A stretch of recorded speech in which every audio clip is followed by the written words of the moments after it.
अस्सलाम वालेकुम स्टूडेंट्स। आप भी इस लेक्चर के अंदर हमें डिस्कस करना है लॉ ऑफ मैथ एक्शन, जो हमने डिस्कस कर लिया है। उसी से रिलेटेड डेरिवेशन करनी है एक इक्वेशन की, इक्विलिब्रियम कांस्टेंट की। ठीक है, इक्विलिब्रियम कांस्टेंट अगर आपको कोई बैलेंस केमिकल इक्वेशन दी जाती है तो आपको कहा जाता है उसके लिए इक्विलिब्रियम कांस्टेंट डिराइव करके बताएं।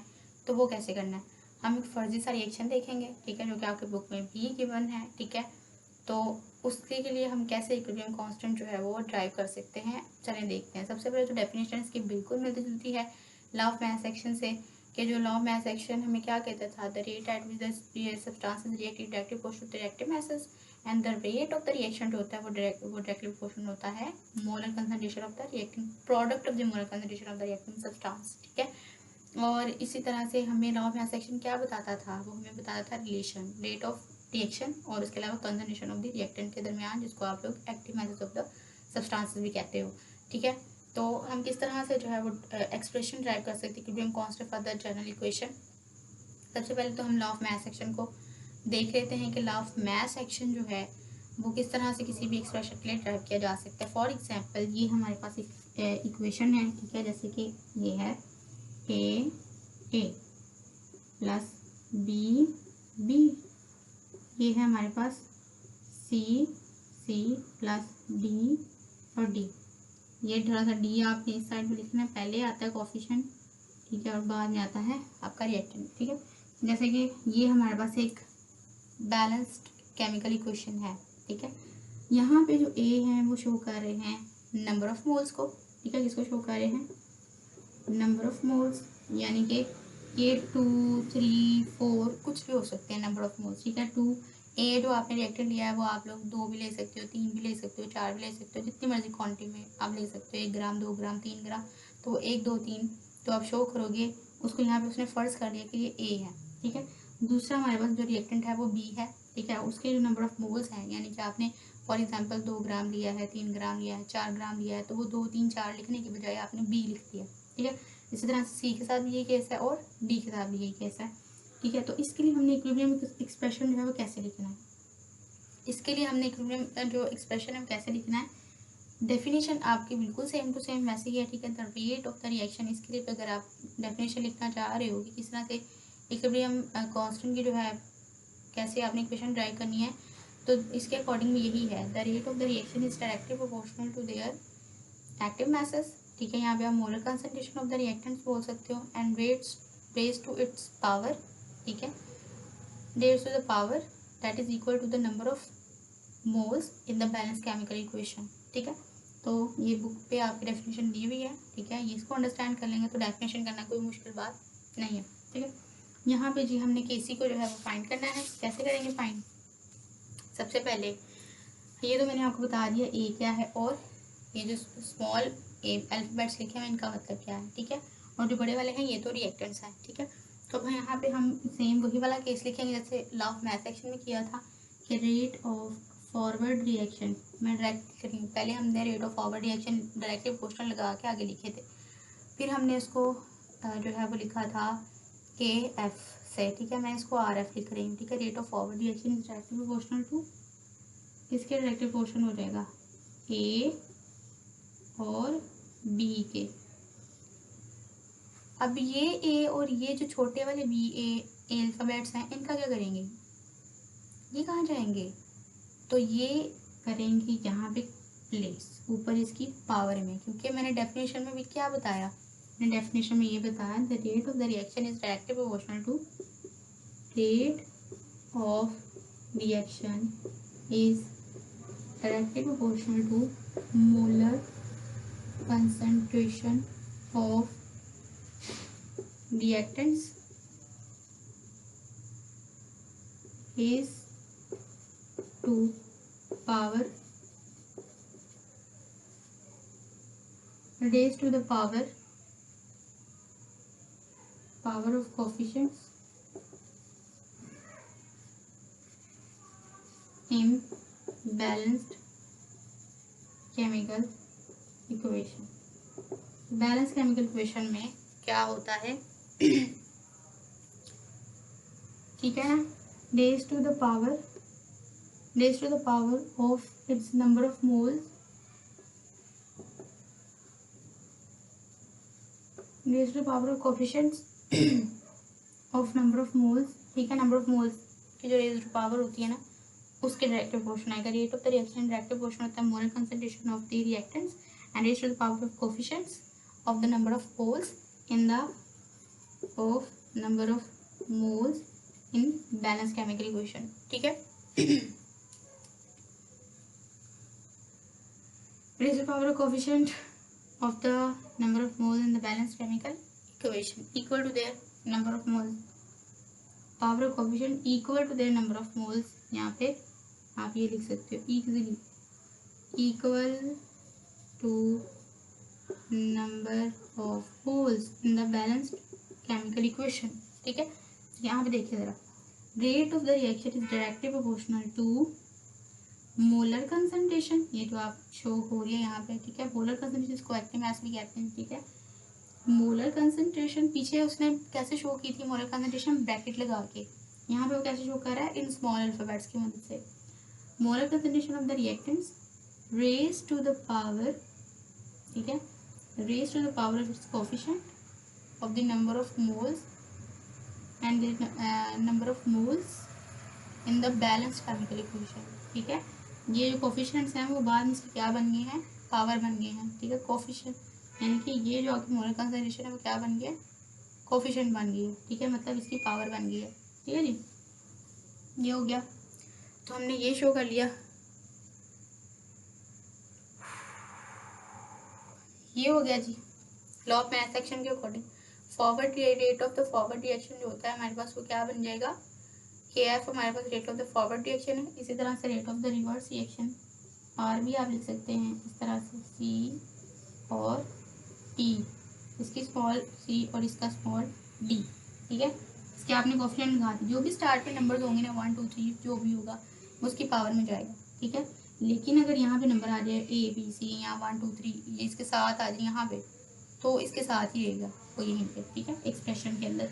इसी तरह से आप लोग जो है वो क्या करो, इसको हटा दोगे अगर तो यहाँ पे के एफ लग जाएगा, यहाँ पे क्या लगेगा, के आर, कॉन्स्टेंट यानी कि डायरेक्ट प्रोपोर्शन का साइन हटाओगे तो कॉन्स्टेंट लग जाएगा, ठीक है। और यहाँ पे के एफ लग जाएगा, के आर लग जाएगा, पीछे हमने लॉ ऑफ मैथ सेक्शन इसको डिस्कस कर लिया, ठीक है। तो यहाँ पे हम क्या लिखेंगे, K F over K R is equal to products over reactants C और डी ओवर ए और बी, ठीक है। ये हमारे पास जो है फाइनल एक्सप्रेशन अभी नहीं आया क्योंकि यहाँ पे जो के एफ और के आर होता है वो किसके बराबर होता है, के सी के F over K R is equal to के सी। तो यहाँ पे क्या हम इसको लिख सकते हैं, सी और डी ओवर ए और बी, ठीक है। ये जो है हमारा फाइनल एक्सप्रेशन आ गया है जिससे हम लोग इक्विलिब्रियम कांस्टेंट की जो एक्सप्रेशन है वो ड्राइव कर चुके हैं इस पर्टिकुलर इक्वेशन के लिए। I hope it's clear. ये जो है वो ये क्या है हमारे पास, नंबर ऑफ मोल्स को शो कर रहे हैं ये, ठीक है, किसको शो कर रहे हैं, नंबर ऑफ मोल्स को, ठीक है। तो नंबर ऑफ मोल्स मतलब कंसंट्रेशन ही हो गई, ठीक है, इतनी आपने तादाद ली है इस पर्टिकुलर रिएक्टेंट की, ठीक है, वो चाहे 1 ग्राम हो 2 ग्राम हो 3 ग्राम हो कोई भी हो, ठीक है, वो हमने यूज़ कर ली।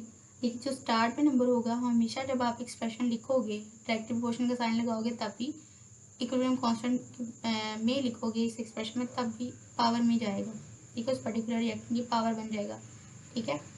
और उसके बाद मैंने यहाँ पे rate of forward reaction direct proportion ये किया है और रेट ऑफ रिवर्स रिएक्शन मैंने ये किया है। अगर मैं इसको खोलती डायरेक्ट प्रोपोर्शन का साइन हटाती तो यहाँ पे क्या आ जाता, के एफ आ जाता, ठीक है, इक्वल टू के एफ दिस, और उसके बाद के आर इज इक्वल टू मतलब आर इज इक्वल टू के आर इंटू दिस। फिर मैं क्या करती, के एफ ओवर के आर को मैंने इकट्ठा कर दिया, दोनों के प्रोडक्ट्स ओवर रिएक्टेंट कर दिए, फिर के एफ और के आर हमारे पास के सी के बराबर होता है जो कि इक्विलिब्रियम कांस्टेंट है, उसका एक्सप्रेशन हमने ये लिख दिया। तो मैं इस पर्टिकुलर इक्वेशन के लिए ये रिएक्शन है वो ड्राइव मतलब ये जो एक्सप्रेशन है वो ड्राइव कर लिया है। या इसी तरह से एग्जाम्पल्स हैं, अगर आपको कोई रिएक्शन आ जाए, ये तो एग्जाम्पल था ना, अगर कोई रिएक्शन फॉर एग्जांपल आपकी बुक में भी दिए हुए हैं, अगर उनका रिएक्शन आपने लिखना हो तो कैसे लिखोगे, किसी का एक्सप्रेशन या इक्विलिब्रियम कांस्टेंट का एक्सप्रेशन तो ऐसे लिखोगे।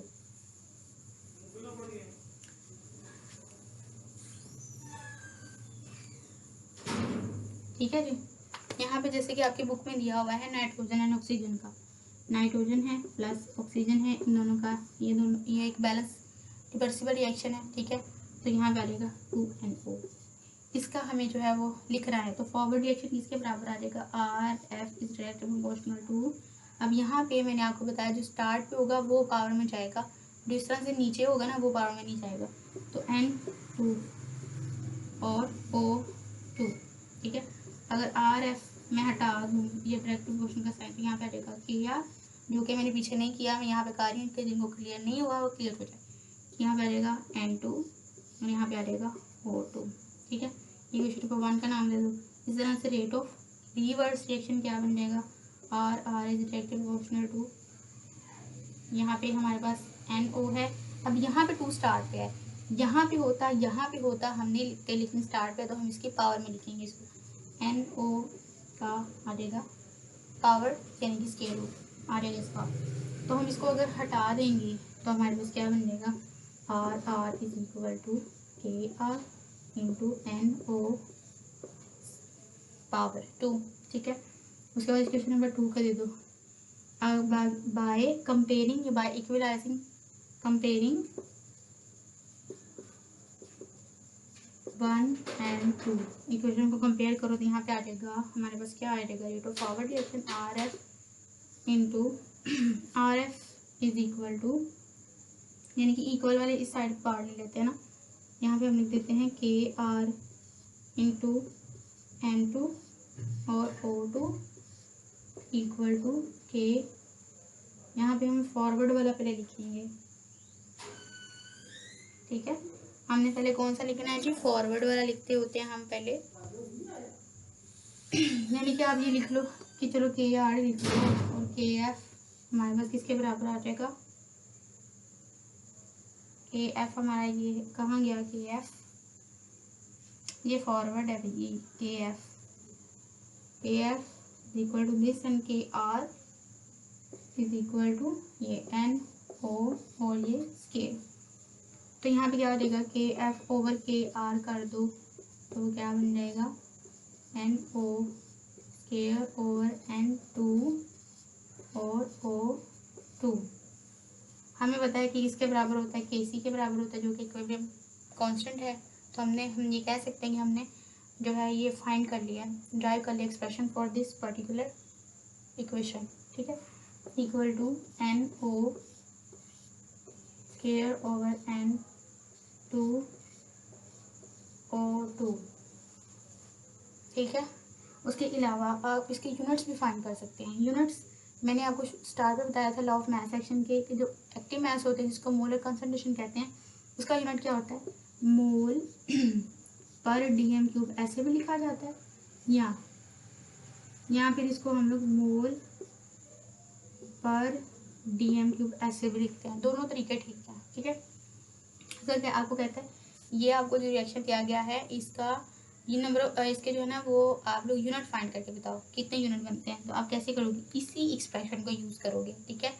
कैसे कि NO2 है ना, तो मैंने NO2 की जगह पे जस्ट क्या पुट करना है, मोल पर DM³, और क्योंकि इसका स्केयर है ऊपर तो मैं ऊपर स्केयर लगाऊंगी, ठीक है, बाय, ये सिंगल ही है, ठीक है। ये जो 2 है ना ये इसकी पावर नहीं है, इसका मतलब कि इस एक का ही आपने लगाना है, मोल पर DM³ और मोल पर DM³। तो ये एक स्केयर इससे कैंसिल हो जाएगा और दूसरा वाला जो बचा वो इससे कैंसिल हो जाएगा। तो this reaction do not have any molar concentration units, ठीक है। आई होप आपको जो है वो हम दोबारा फिर डिस्कस कर लेंगे, ये नंबर ऑफ मोल क्या उसको कहते हैं, यूनिट्स फाइंड करने वाला, ठीक है। आगे भी एग्जाम्पल्स आएंगी। बाकी हमने ये एक्सप्रेशन कोई भी आपको रिएक्शन आएगा तो आपने यही मेथड फॉलो करके उसका KC एक्सप्रेशन निकाल लेना है। KC जो लॉ ऑफ मास एक्शन होता है, जो हमें रिलेशन बताता है रेट ऑफ रिएक्शन और एक्टिव मासेस के दरमियान में रिलेशन बताता है, ठीक है। तो ये आप लोग किसी भी क्वेश्चन निकाल सकते हैं अगर आपको मेथड पता है तो, ठीक है। I hope it's clear. इसी तरह से अमोनिया का दिया हुआ है, वो आपकी असाइनमेंट है, आपने मुझे जो है वो करके बताना है। आप मुझे इनबॉक्स कर दीजिएगा, ईमेल कर दीजिएगा, ट्विटर पे भेज दीजिएगा, इंस्टाग्राम पे भेज दीजिएगा, मैं चेक कर लूँगी कि आपको ये टॉपिक समझ आया है या नहीं। कोई भी इशू होगा तो आप मुझसे डिस्कस कर सकते हैं, ठीक है, कमेंट बॉक्स में भी, ट्विटर पे भी। Thank you so much.